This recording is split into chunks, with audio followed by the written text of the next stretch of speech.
Brandon McCleve, everybody. What's up, man? Dude, within the past year, it's been kind of like a crazy ride. You've had a lot of changes, a lot of new things into your life. You got married recently. Past 2 years, actually. Just 2 total years. flip. Baby on the way, coming soon. Yes. Love it. Dude, talk to me a little bit about like what getting married was like. Like what were you scared about like going into that, and like how's it been over the past year? Honestly, when I started Watt, it was basically 2 years ago, a little less than 2 years ago. My relationship with my wife right now, time we were boyfriend and girlfriend, we weren't even engaged. It was super rocky. It was bad. It was like I just had no real direction in life. I had no like real desires that I was like actually aiming for. I knew like I wanted to be wealthy and like I wanted to provide for my family and stuff, but like I didn't really know who I was and I didn't really feel a lot of like value.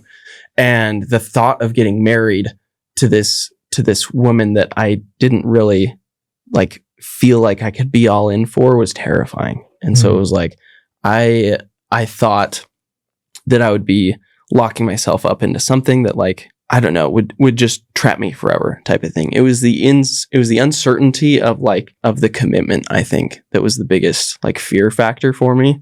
But it's like it felt like overnight, like in retrospect, but over like a lot of self-work and a lot of hours of really putting in the effort for myself, to myself. It's like everything changed. And obviously it's like, here we are today, you know, but definitely the scariest thing at the time, I think, was just the uncertainty and like felt like the gravity of the commitment. If that makes sense. Yeah. I actually, someone recently was talking about how it was one of the Indiana Jones movies where he's like, has this like notebook of like where his dad's located or something, and he's standing like on this lion's head, and it's just like the abyss, and it's like something about like a leap of faith or something, and what he had to do was essentially like take like the jump, and like it essentially like caught him on the bridge or whatever. Would you agree it was like kind of like that, of just like, you know, commitment being like just having to jump in with both feet in?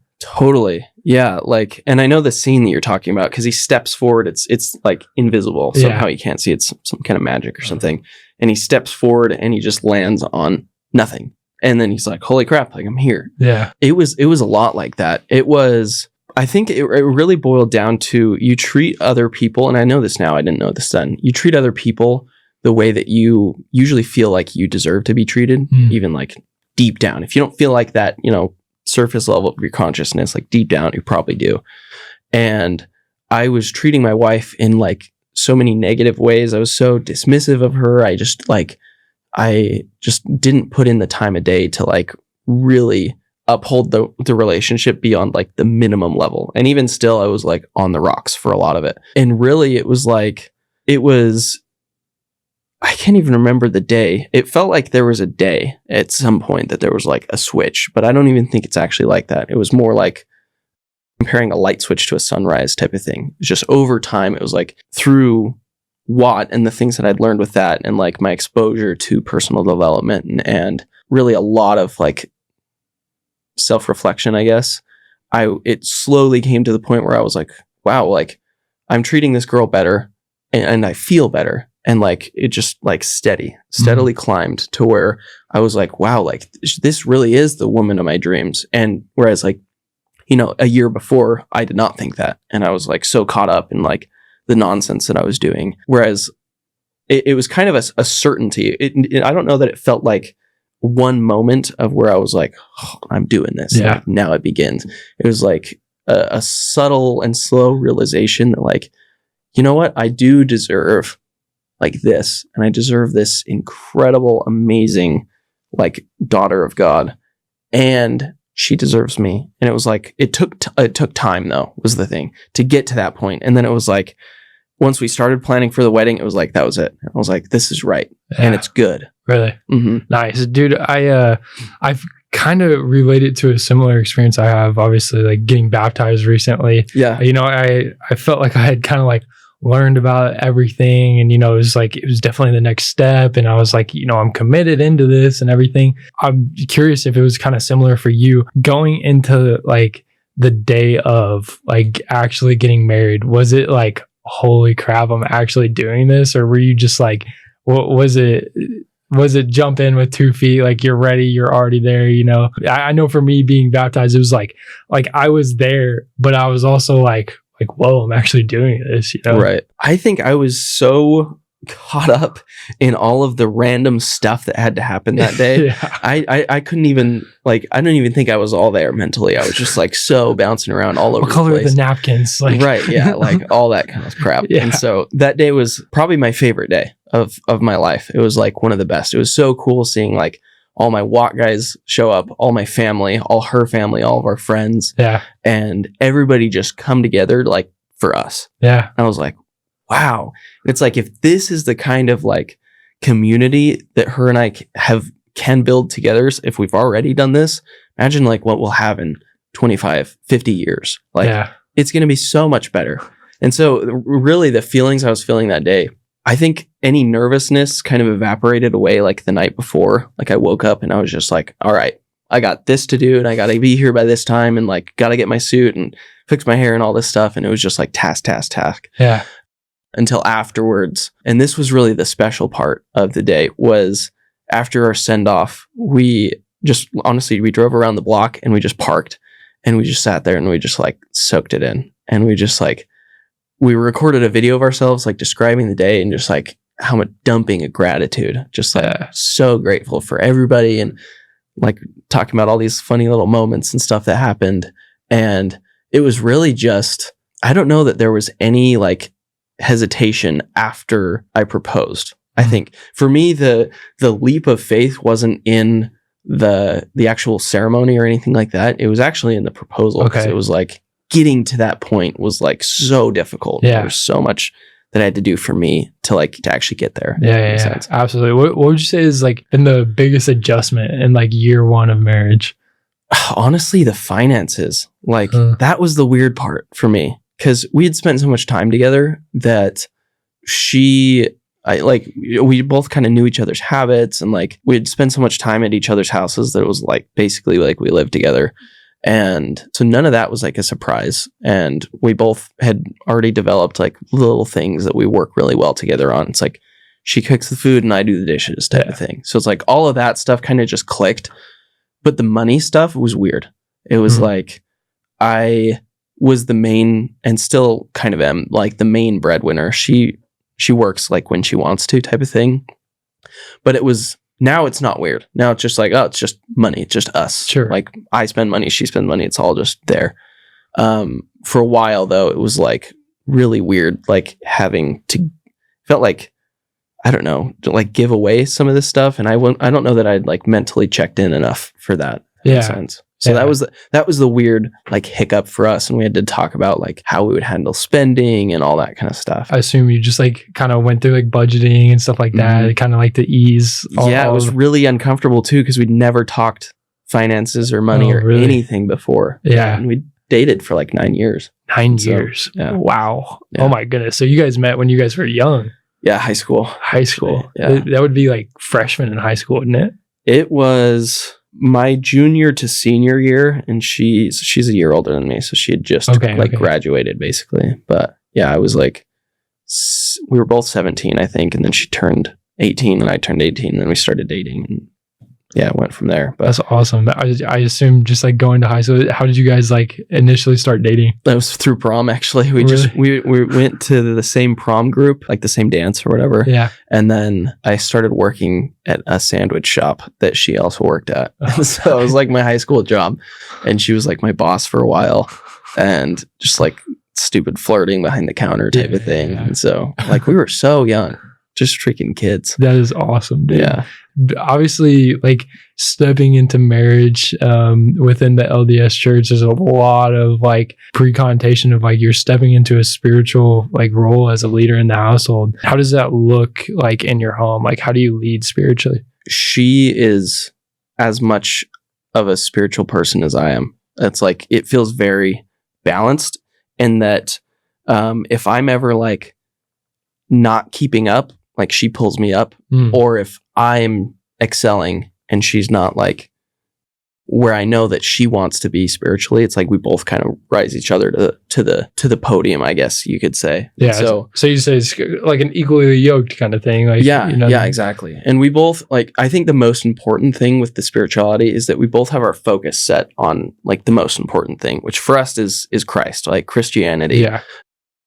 Like that's both of our goals, so we can get there like simultaneously. Yeah. Whereas if I was Christian and she was Buddhist or something, like I feel like that would be a lot harder. If she was atheist, it's like, sure. I feel like there's a lot of even accountability when we both are like, you know, like we just haven't been praying very much, or we haven't been checked into church, or like, oh, we skipped church this week. And it's like both of us type of thing. Like we're both really, and I think that's one of my favorite things about her, is that she's really a spiritually driven and powerful woman too. What do you guys try to do on like habits, day to day kind of thing to keep that top of mind? We always pray together with like during meals and stuff. And then I think the most important, and this was another weird adjustment, was praying together before bed, like at night. And that, I don't know why it was weird to me, because like my family always said prayers like before meals and stuff, and it was always just like say your own prayers before bed. But it's just like another level of intimacy of like, you're just sharing your soul like with this person. And now it's like you get to hear, but it's cool because nowadays when we pray, it's like we're both praying for like our daughter that's on the way, or you know, work to go well, or her pregnancy to go well, like that type of thing. So it's really cool to be able to hold that space for each of us. You know, in turn, we'll take turns to hear each other like express our deepest desires and hopes and wishes to God. Right. Yeah. I think that's cool. Have you ever doubted, I guess, your ability to like keep that spiritual center in the home?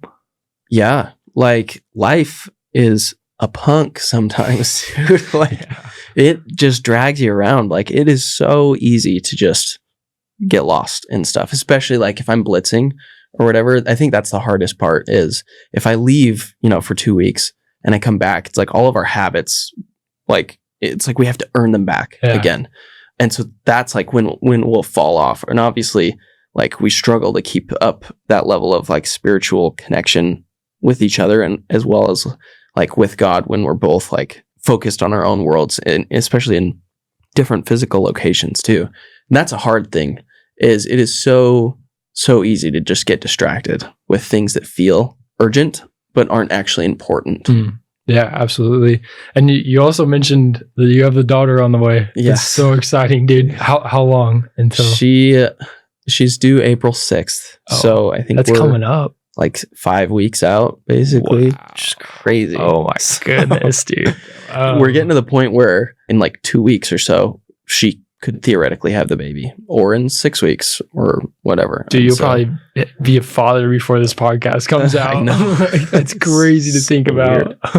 Yeah. What's going on in your mind about that? I still don't think it feels real. Okay. Like I can feel her physical belly sometimes, and I'll feel this thing like kicking in there, and it's like, oh, it's cool. But it's like, she's just pregnant right now. There's not like, I've had brief glimpses of, I don't even know how to describe it. It's something out of this world. Like to try and put it into words is really hard. I've had 2 specific moments that I'm talking about.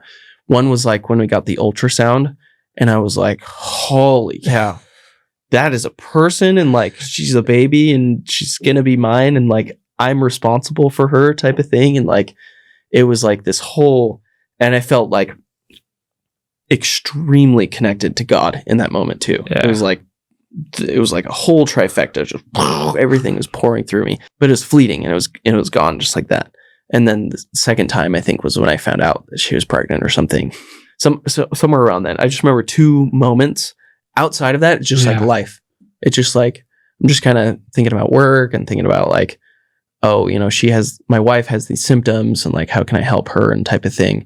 But it's definitely not real yet. Even babysitting, like just last weekend, we babysat for 2 days, and it was a lot of work. And I was like, holy cow, this is what I'm getting into, but it doesn't really actually sink in. I don't think it will until I'm holding this baby. I think it's cool that we have I mean, us being like the younger ones in the group and everything, like we have so many people that we can like, one, lean on, and two, like we kind of see, I mean, AZ just had a baby, you know, and so it's just like and so seeing him like go from like whoa, you know, I don't know if I'm ready, and now like look at him, bro, like he's doing great things, and he's just like, you're all gonna be great dads, you know what I mean? Like there's no like give in that. But what like scares you the most about becoming a father? The thought that like no matter what I do, like no matter how hard I try, I think I'm still going to mess up in some way. And especially through Watt, like I've learned, or at least through my time in Watt, like I've learned how much weight your childhood actually carries into your life. And it's like there's this devil that's inside of me. It's like, you can screw this girl up. Like you're gonna. It's like I don't try to pay that very much heed, but it's like genuinely like, what if, you know, I'm not present enough, or work like takes a turn for the worse and I have to be gone all the time, and then this girl basically grows up the way that I felt like I did, which was with my dad working all the time. I never saw him. I never really knew him. And I know how that affected my life, you know? So I feel this immense pressure to like be an A++ type of dad, but I don't know how to do that with balance. You know, like I know that life has to be unbalanced at some times in order to get from A to B, right? But I don't know how to keep that consistent. And I think that's the biggest thing, is like I'm worried that I'm going to screw this girl up somehow, even though like I'm going to try to express that I love her more than anything, and I'm going to try to be the best dad in the world. And I guess part of it too is like I had originally hoped for a boy, because I was like, I know how to relate to a boy, but now that it's a girl, it's like, what am I doing? I gotta go crazy in the bleachers at our freaking cheer squad recitals or whatever you call it. It's like, so. No, that's, what would you say you're most excited about for being a dad? Dude, honestly, just like the fact that I think the connection and the love that I'll be able to have for this like incredible little soul. Like I can already feel a little bit of it. It's like when I'm with my wife and I'm just spending time with her, and I'm just kind of like holding her belly. That's something that's very like intimate, and like something we do pretty much every day. It's like I'll sit there and feel it. It's like I can feel this connection already. But that's like definitely my most excited that I've felt, is like for the concept of holding this baby. It's like I've held babies before, but it's never been mine. You know, it's never like my responsibility. This is my future right here, you know. You're mentioning you had the best day of your life, you know, when you got married. I think a new one's coming up very soon. I do. Yes. Yeah. You mentioned just a second ago about obviously like, you know, we're going to mess things up, and you know, there was probably some things that like may have been messed up for your childhood and stuff. What would you say like are some things that you would want to bring to your daughter, and what are some things that you would kind of want to like leave? To leave behind, like in my life, I felt really, and I don't know, this is part of the thing that I still struggle with. I know how it affected me because I'm a son and I wanted to be like my dad, and my dad was working all the time. Like he was an excellent provider, but he wasn't really there as a dad for a kid, like the way that I wanted him to be. It's like, obviously now I understand, like he was doing what he had to do, right? For my daughter, it's like, I want her to feel all the love in the world. Like I want her to know for sure, no doubt, like she is enough, and that she's going to make it. Like she's going to do well, and like people will love her. And like when life happens, like you just get up and you keep going, right? How do you think you could show her that? I don't know. There's so much like incredible things that I've learned. A lot of things I've learned through pain and through like really hard things, and where it's like, those are the best lessons that like you keep. And I don't know how to like teach everything to her without her like going through those same things. It's like, got bullied when I was in like 4th grade. And it's like, that sticks with you. It changes you. And for me, it was in a good way, right? But it's like, for her, it's like, I don't know how to give her all of this grace and like blessings and like, oh, you're so amazing and you're so good, without her going into the real world and just getting absolutely destroyed. You know, it's like, God has a hard job. Like, I don't know, you know, it's like to send us out here as like essentially his kids. It's like, I just have a hard time wrapping my head around like how that's going to happen. I know eventually, I'll just have to take it a day at a time, Sure. type of thing. But I think the things that I would like to take out of her life that I had in my life was like, honestly, not feeling like I was ever really heard or deserved to be listened to. And I think it just because like my parents went through bankruptcy and like they had it rough and we were broke for a long time. It's like, in retrospect, I understand. Right. But even still, it's like, if I go through a bankruptcy, like I don't want that to affect my kids the way that it affected me when I was a kid, What do you think, aside from the money, like what kind of emotional things did you have to go through in that time that you would want to keep in the past? Like moving was really hard for me because I had this like belief that I just couldn't make friends. And so, which I did. And they're some of my best friends now since I moved and like grew up in that new neighborhood and all that stuff with for the latter half of my childhood. But like, honestly, it's the fact of like not feeling like I'm enough. That's the thing I still struggle with today. And that's been my biggest hurdle to overcome is like not feeling worthy or not feeling like enough or not feeling capable. Right. It's like, I want my kids, because I mean, the plan's to have 4, but we'll see what happens. Right. I want my kids to know that like they, without a shadow of a doubt, they are enough and they are capable and they are loved, like no matter what. And even if they screw up, like they're there. And that was one thing in my house that I never felt unloved, but I did feel like unheard. Yeah.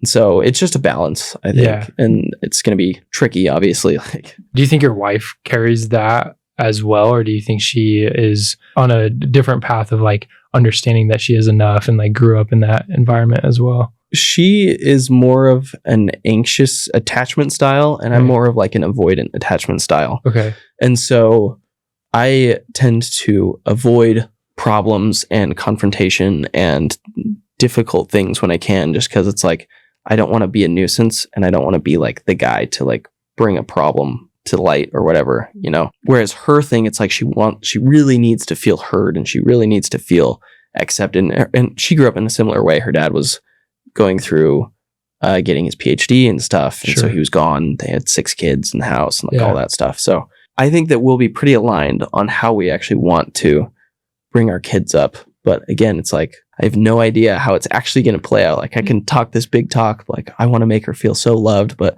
what happens when no way that I know of expressing love is a way that she knows how to receive it? You know what I mean? So those are the kinds of things that kind of play out in my mind too. And obviously, the thought of the kid like learning from, more so like the actions that they see than kind of like what you teach them. Right. And so it's almost like trying to understand like I need a firm foundation in loving myself to be able to teach my kids how to also love themselves as well. Exactly. And so have you found any like refuge in the group on trying to like, I know that's been some segments that we've went over is like self-love and things like that. What have you learned in the group that you could take to that? That was probably the biggest lesson that I took out of Watt in general is that like I said, it's a lesson I took, but I'm still working on it today. And I'm 1,000 times better than, or I'm in a place that's 1,000 times better than I was. Yeah. But I still feel like I have 1,000 more steps to go type of thing. But it was definitely the biggest takeaway is that like feeling this brotherhood and this kinship of guys that are far more successful than I am, far more experienced than I am, far better dads than maybe I think I could be, or far more liked, or have far more many friends. Like all of these things, like I see in these other guys, and selflessly they just pour into me and they listen to me and they want to be heard themselves too. And it's like that, seeing that like vulnerability in other men is something that you just don't experience outside of, or pretty much ever in normal life. Like men nowadays, it's just like shield it up, bottle it up, drink it out on the weekends, like that type of thing. Whereas feeling like I was heard and feeling like I was cared about and deserved to be listened to, and had people that were actually like checking up on me and stuff was like a game changer. It's like, wow, you know, maybe I do deserve this. Maybe I do deserve to be married and to buy my own house and so on and so forth, and like have this awesome life. Like maybe I do deserve that. And that was a huge pivot, because now it's like, I would say before I lived in the, I don't deserve anything. Like nothing I do will ever be good enough. Now it's like, I'm a lot more consistently in that space of like, I do. A lot of times I still kind of fall back into the, you know, maybe, whereas my goal is to get into the, I absolutely unequivocally deserve everything that's coming to me. Yeah. You know, absolutely. So that's the goal, right? Yeah. And I think that is a amazing thing about the group, is that we can kind of see that even as much as we think that some of these guys have stuff figured out, they're really just trying to figure their stuff out too. You know what I mean? Like none of them really have it like all figured out, right? No matter if it's like somebody that might have a physical appearance that's like, you know, crazy and their health's all amazing. Like they might struggle financially or, you know, like whatever in their relationship or in their, you know, whatever it looks like. And I think that's the cool thing about the group is it's like this full circle of like what everything a man should be. And then they also have the dark sides of everything a man shouldn't be as well, you know? And so you kind of like get to learn from their past mistakes that they've made. And then you also get to learn from all their prosperities that they are also in. What do you think happens to a man without a community like that? You get lost. Even within our community in the last like 2 years, I think 3 of the guys have talked about like seriously considering taking their own life. And that's within this group. Yeah. I know from personal experience, there's 2 very close experiences recently to me. One is my cousin. And he had gotten into a point in his life where he was cutting and stuff, and then kind of came out of that and has just been in and out of really dark depression and like solidarity and stuff. And he came out recently to me. I just took him to lunch because he was going through it with like his ex type of thing. And he doesn't have a support system outside of like his gaming buddies, you know, and I don't think they talk deep, you know.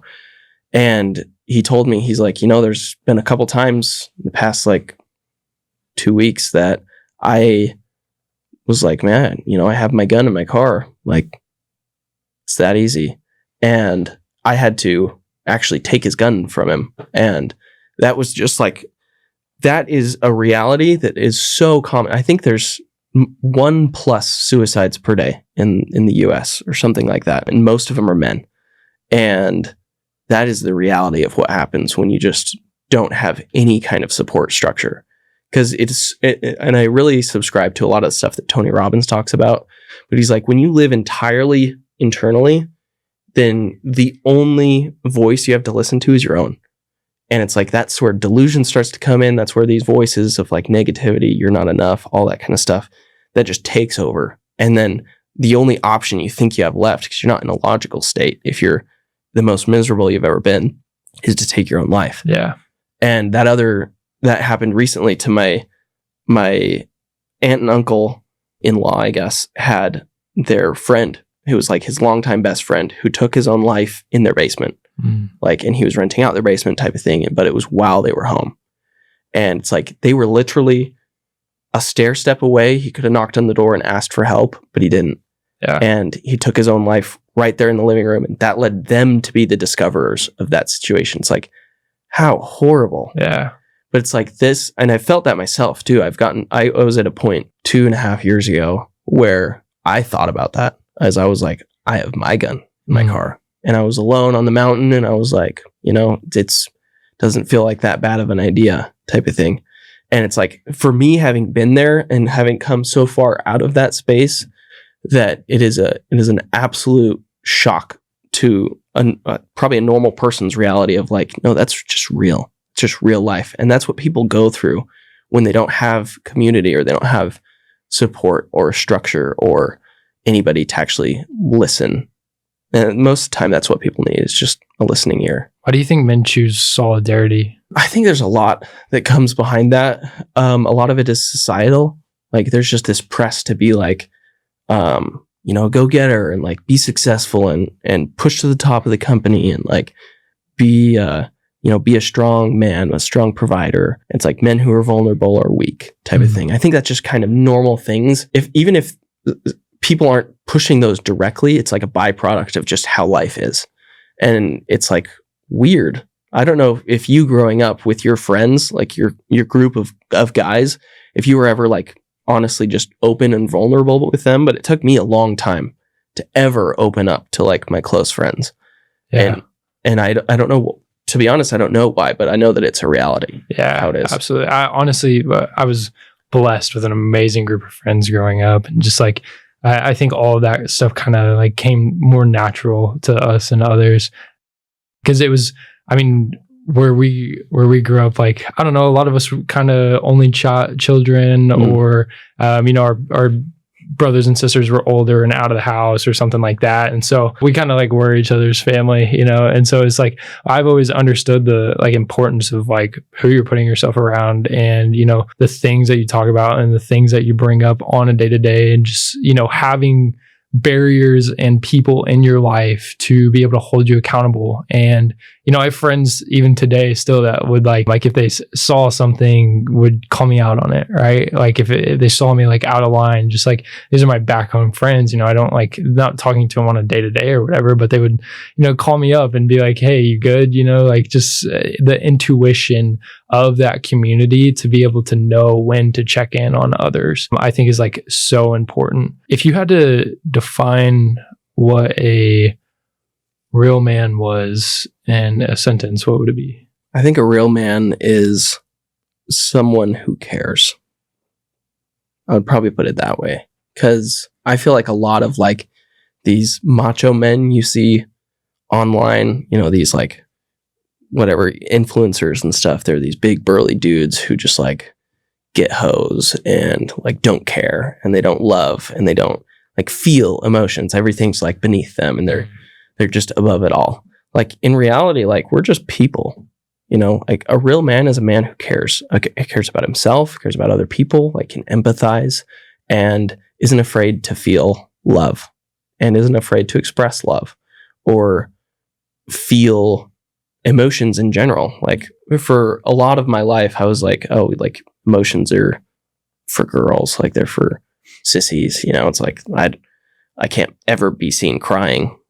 Ever. Like I'll be, people will make fun of me type of thing, but I think that's how I would describe it. As a real man is a man who cares and isn't afraid to feel. It's so liberating to feel like just the fullest range of all the emotions that you can feel. I think it's freedom and entirety. What does being successful look like to you as you're going into fatherhood soon? I think for me, the definition has changed a lot. Like in the past, it was being successful was making $100,000 a year, because that felt like a lot, and it was like money, and that was like my focus. And something I've learned more recently is that there's the science of success and the art of fulfillment. And I think a successful life is where you meet both of those together. You do the things that are proven to make money, because you need money in life to provide, right? Physical things for your family. But that's only part of the equation. Like how many rich and famous people have you heard of, Grammy Award winners, like those kind of guys that just kill themselves? It's like, clearly the money wasn't enough for them. Yeah. So in my book, success is being able to provide, for my life specifically, being able to provide enough for my family to have what they need, as well as being able to be there as a dad who can listen, as a husband who can love, who can spend time with his wife and his kids and his family, and who isn't afraid to open up and be vulnerable, right? Like to me, a successful life is a fulfilled one. So it's like, obviously, the money's there, but I don't have a number on the money anymore. I just want it to be, it's like, enough that my kids don't have to feel like they have to penny pinch and starve, Yeah. So getting past that threshold, it's like, obviously I want abundance and I want wealth and all that stuff. But to me, it's like, even if I don't achieve wealth and like massive monetary success, I still think I can have a successful life if I can feel